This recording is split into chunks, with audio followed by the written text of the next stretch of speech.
Waxaa maanta si rasmi ah u bilaaban doona tartanka 3x3 ee gabdhaha ee sanad walba ay markaasi qabtaan xiriirka kubadda kolayga ee dalkeena Soomaaliya.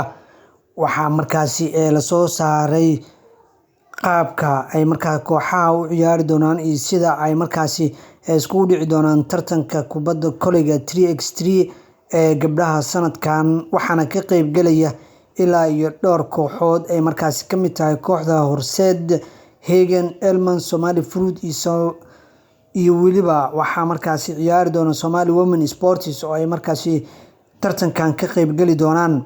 Waana kooxaha sanadkan u diiwaan gashan isla maanta ayaa markaa la ciyaari doonaa. Dhammaan kooxahaas ayaa markaasi wada ciyaari doona oo ay isku dhici doonaan xilli ciyaareedkani. Waxaana tartankan 3x3 ee difaacanaya kooxda markaasi Horseed gabdhooda ayaa sanadkii ugu dambeeyay ee markaasi qaaday xilli ciyaareedkan, iyagoona doonaya markaan in mar kale ay difaacdaan xilli ciyaareedkan. Sanadkii ka horeeyay waxaa markaasi koobkan difaacanayay gabdhaha Hagen, sanadkanna waxay doonayaan in duulaan xoog leh ay markaasi ku qaadaan kooxaha si ay u hantaan koobkan markaasi lagu magacaabo 3x3 oo sanadkan la qabtay. Waxa uuna kaga duwan yahay sanadkan waa tartan xiiso badan oo aad markaasi loo wada jecel yahay.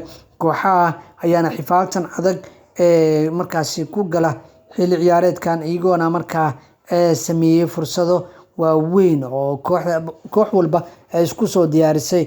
Kooxda Hagen iyo sidoo kale Horseed iyo dhammaan Elman iyo Somali Fruit iyo Somali Women waxa ay ku guda jireen dhawaanahan diyaargarowgii ugu dambeeyay. Maanta ayaa si rasmi ah loo ciyaari doonaa, iyadoona tartankan xiiso gooni ah uu markaasi wato.